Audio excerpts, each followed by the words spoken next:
Okay, I don't know, I think it got disconnected. So anyway, to lift the bonnet, the lever is down here. You should put, while it's closed, put your hand in. Where did it go? Yeah, here it is, to the left of this. Pull it in. When you pull it in, this gets disengaged and you can lift the bonnet up, but this has to be kept pulled while you lift it up. Once it's up, the stick here, lift it up and put in this hole. This here is the main ignition battery. You do have a maintainer for the ignition battery. I like to keep it plugged in so that it stays charged. The second battery is called the house battery. This supplies power to the lights and other stuff while you're not connected to shore power or generator. This is your brake fluid reservoir. Normally you don't need to fiddle with it. Once in a while, as part of my quarterly maintenance, I'll open check the levels of fine, etc. That should be your engine oil here. It has been replaced, so you still have some time. This one here is the solenoid for I think the fuel pump, but I may be wrong. Never need to fiddle with it. I always make sure all the connections are corrosion free. Otherwise, I just take them off, clean them a bit, put it back, and typically try to put some of the dielectric grease so it doesn't get corroded again. These are the belts. The belts are new. When I actually changed the alternator, I put new belts in. That's the distributor. Normally never needed to touch it. This is the coil. The coil is new as well. So occasionally this thing gets loose if you see at the top of the coil. So sometimes if it's not starting for some reason, just go and push it in a bit. It likes to wriggle loose once in a few thousand miles or so, and then just wriggle and make sure that the coil is seated properly. It's never happened to me, but I've heard it happen, so I'm letting you know. That down there is the air filter. Brand new. You're good for another 15,000 miles, so you don't need to worry about it at all. Coolant. Once in a while, I would recommend you check it, maybe before every trip. Check to make sure the coolant is there. So as long as you can see coolant down there, you are good. You never top it till the top. I would say 1 inch below the cap is a good level to have. Let me see, going around it, I normally never use this or that door. They're harder to slam because, like I said, it has new rubber around it. So I always prefer getting up, walking down, coming down out of this door. So when you're looking here, those are the slide out steps. A little bit wonky. I prefer not to use them. This here is your propane tank, and you can open this up here. I think you have a fill gauge and a open gauge, a valve to open it. It's shut. I don't normally use it. It's never recommended to keep it open when you're driving. Other thing is you have 2 electrical outlets there. I personally never use them, but you can. This is a switch if you're parked at night and just want some light to figure out where you're going. That up there is the exhaust for your gas or oven, whatever inside. Normally not. I don't use propane at all. 6 tires in total, 4 at the back and 2 in the front. You see the beading is missing here. The beading supplied inside. It's maybe a 15-minute job to just cut to size and push it in. I've just not had time. Let's see if I get time before you come. I'll replace it. If not, you have the entire roll to yourself. It's a 15-minute job, like I said. This one here, let me find the keys if I can find them. Actually, I think the keys are hanging back there. Give me a sec.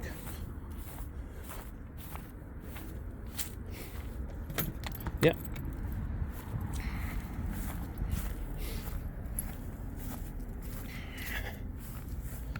This is where your water goes in. So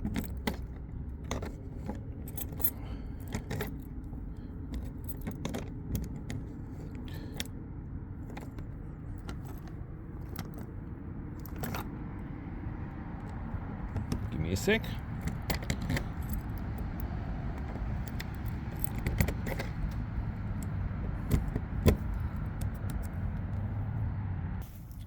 Here you go. This is where water goes in.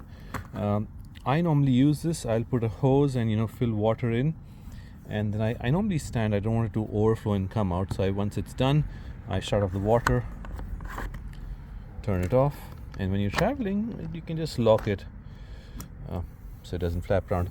That's your hot water heater. I have never used it, but it has been serviced, so I know the tank is clean and there are no bugs, etc. inside. It's been filtered. At the back, that pipe is typically for storing your sewage stuff. I don't use it because the hose I use is larger than that. Brake lights. Occasionally one of them may not work, but you just knock on it, works right back up. Never had an issue. Coming back to the box,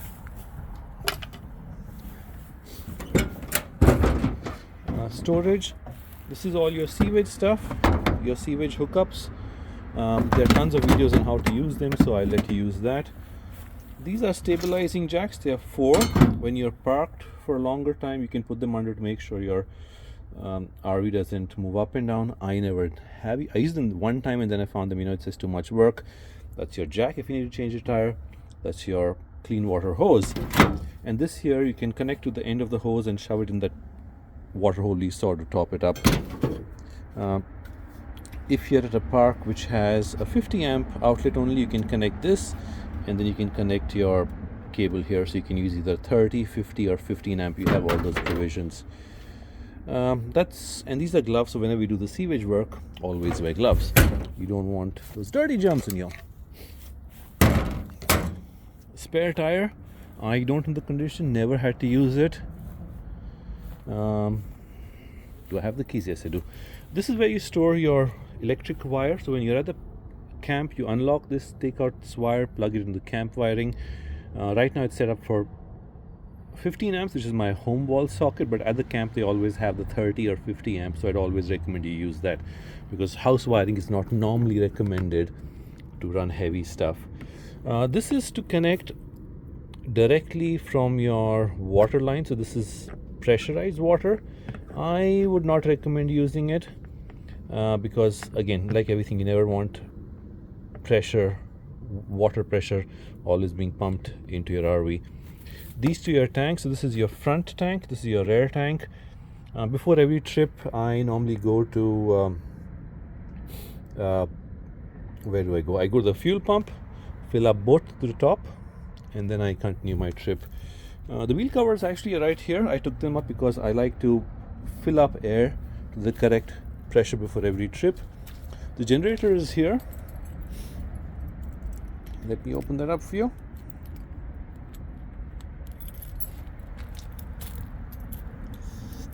And it is cold, so my hands are not working as they should. Yeah, there are just too many keys, so figuring out which is a pain sometimes. This is open here. This side has to be open now. 2 locks. That is your generator. Stop start. There's a fuse here. This does have a new carb. Again, I've rarely used it, so sometimes it may take slightly longer to start. Back here, actually right here, you can see there's a breaker.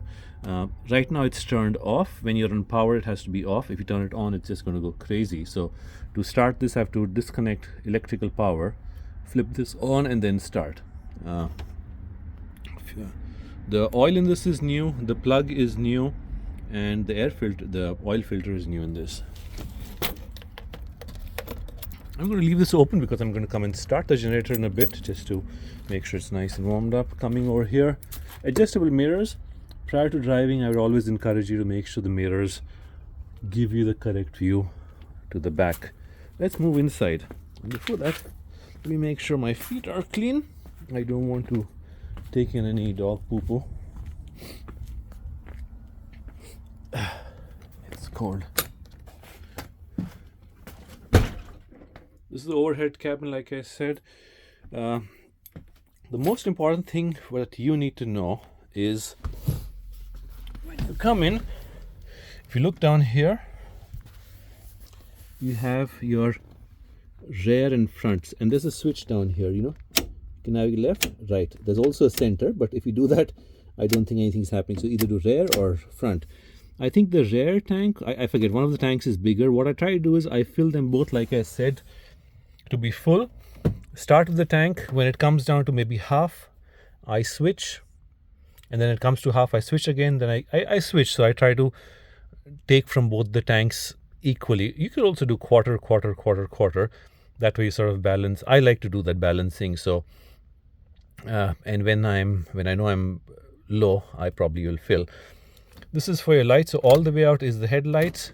Partially out is your daylight driving lights. I always do that. It gives more visibility. Plus, for the rear view camera, turn this on from the cigarette lighter thing, and then give it a moment to come on, and you pull this one click.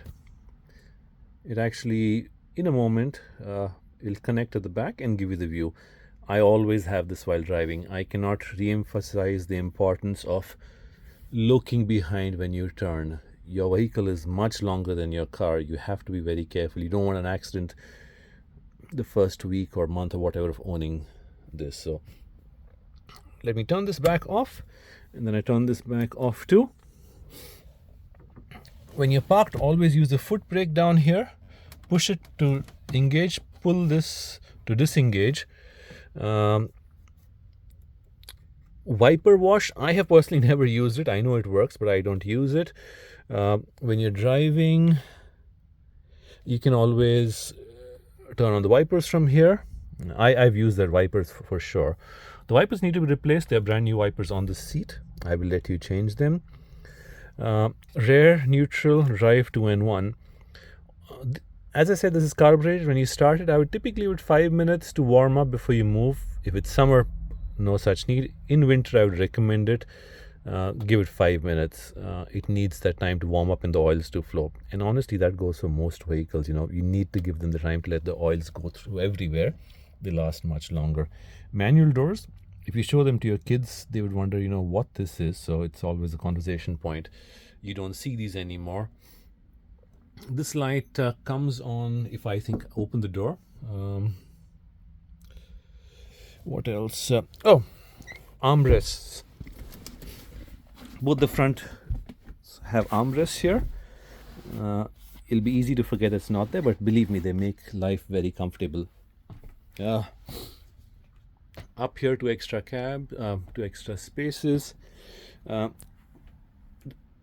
I think I pulled out 1 set of seat belts here and 2 there. There's another set of seat belts under it. So if you lift up the seat, you can lift up the wooden board and you have another set of seat belts. Always stay strapped in. Even though RVs are safe, you don't want to be flying around in case something happens. Cupboards, lot of storage space. Like I mentioned, wherever possible, I've updated the switches. Coming here, this for a TV antenna, never used. In fact, I just removed the antenna, which is always a point of leaks because it's never used and it goes bad. So I've removed that. I'm going to patch that up for you. I've already patched it up on the top. Power point. Generator, if you see, it's just around 122 hours. Start, stop from here. I can't start it now because it's connected to the power.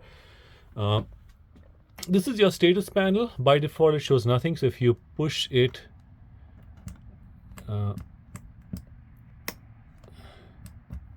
up, that's the battery, so it shows green. That's okay. If you press it down, there it's there. It shows the LP. Let me use my other hand.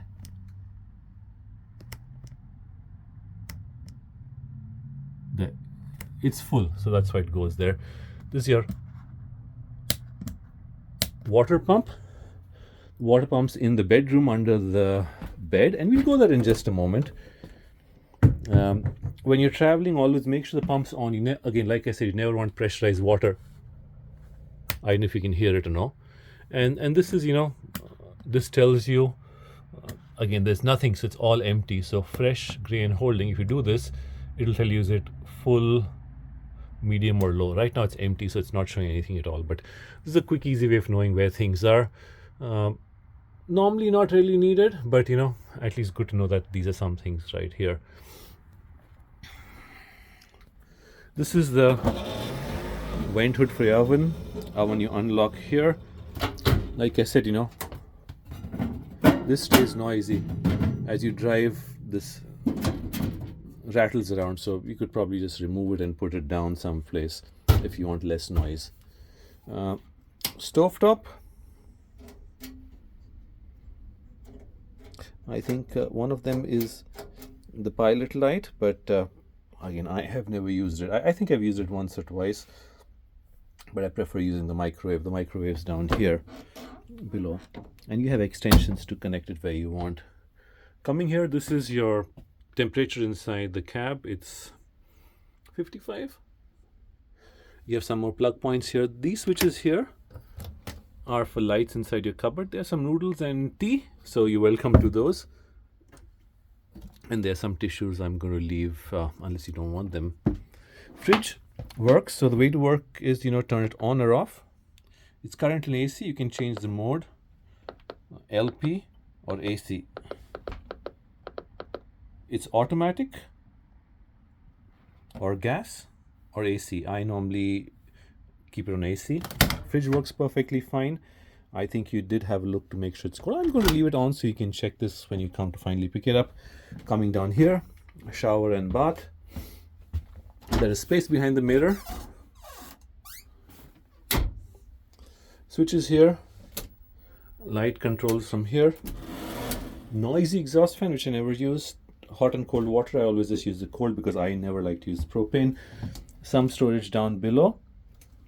And that's a clean wipe. I normally use, so this is what I use for the babies for changing diapers, but the good thing is these absorb a lot of water. So I keep this, if there's any spill, I can always quickly wipe it up. So one of the things, and I know you have dogs, so you would have those puppy pads, they're good to absorb spill. So I always have a bunch lying around. This is never used. I normally use it to store extra drinking water in bags. This is the bedroom. Now, if you remove the cover, you'll see this is in 3 different pieces. So if you are interested, you can actually remove the cover and stack 2 here and stack 1 here. And then you can actually walk all the way down. And there are boards which can actually slide, so it becomes 2 single beds. Speakers there, like I said, I just painted, so I've not removed the tape. If I have some time right now, I will go ahead and remove it. These are the skylights on top. Let me go ahead and close it. You don't want this open when driving because just to be safe. So there you go. I have shut that for you. And now, let me see. I'm going to...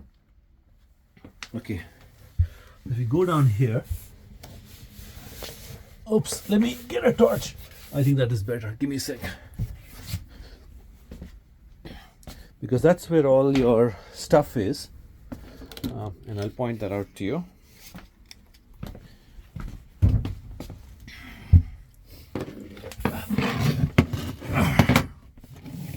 So this here is your breaker box. You press, and then it opens up, so you have your breakers, fuses here. So if something's wrong, you can always come and check here. This door here and that door you normally never need to open. That's where actually the hose from outside goes in. These are more important. Oops, let me slide in. Not the most comfortable, but trade off. That's your water tank. And here is your water pump. The other thing is, you see this valve here. So this valve here is if typically when you're home and you're not going to use this for a long time, or in winter, you typically drain out the tank. So you can open the tank to drain it and close it when you're ready to drive again. Let me check what's the status. So it was closed, so I just opened it to drain out anything that's inside. Similarly, that's the valve for the hot water heater. I think I have it closed. Let me check again, because I don't use the hot water, so there's no point. Yeah, it's actually closed, so that's good. So there's no water going to the heater. I don't use it anyway. There are a few more valves here. Essentially, these are drain and diverter valves. When I give you the book, it'll tell you what to do with them. I normally don't touch them. All I touch is this valve here, drain when I'm not using and close it when I'm parked. So that's the hose which comes from outside to fill water in this. That's all there is of interest at the back here. And like you can see on top, these are boards which can slide to a side, and this becomes 2 singles or twins or whatever. Okay, I'm back out. This bed is really nice. Believe me, it's really nice. You have your toilet out here. The way to use it is,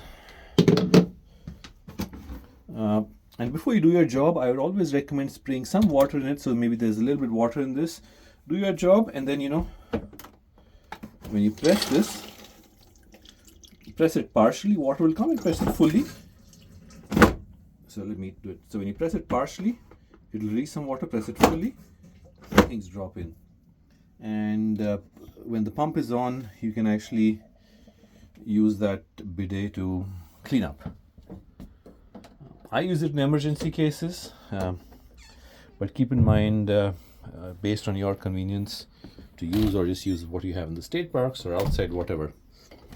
A nice big cupboard. It doesn't have shelves as such, but I never found it a problem. I just stack my stuff here. And again, you'll notice I've upgraded all the lights where possible. So if I were to do long-term driving, I would actually use storage boxes so you can stack them and you have much more usable space. Drawers down below. I think I've removed all my stuff, but yeah, let me check. So there's nothing left. And again, when you're driving, make sure these doors are closed. You don't want them opening. Some of these are stickier than the others, so make sure you bump them nicely and they're closed. Nothing wrong, but you don't want them flapping around and making noise and distracting you.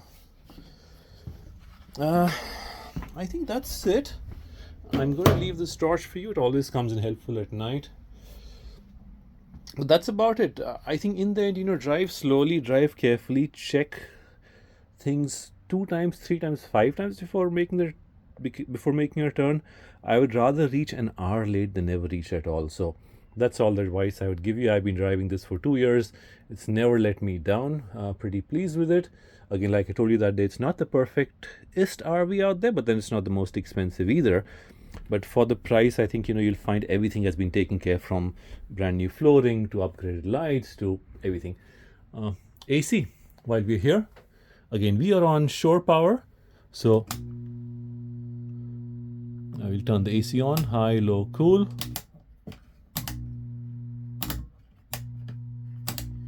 And typically you can use it for the heat or cold, whatever. That's the heater down there. Always keep this in stock. I would rather use this than that because that's pretty noisy. Like I said, the heat and cold both work perfectly fine there. Some of the stuff I am leaving behind is this gasket for the AC. I would always recommend, replacing that. These are extra LED lights. I said one of them is not working. I'm going to replace that for you, so you won't have to do it. You'll have one spare. This is the beading for around the wheels which I showed you. Those are 2 new sets of wipers. There is a stand for this one here is the mount for the dash thing if you want. There is a vacuum cleaner. They're just 2 pillows which go with the RV, but that's about it. If you can think of anything else, ask me. I will definitely help you answer those questions, and have a great time.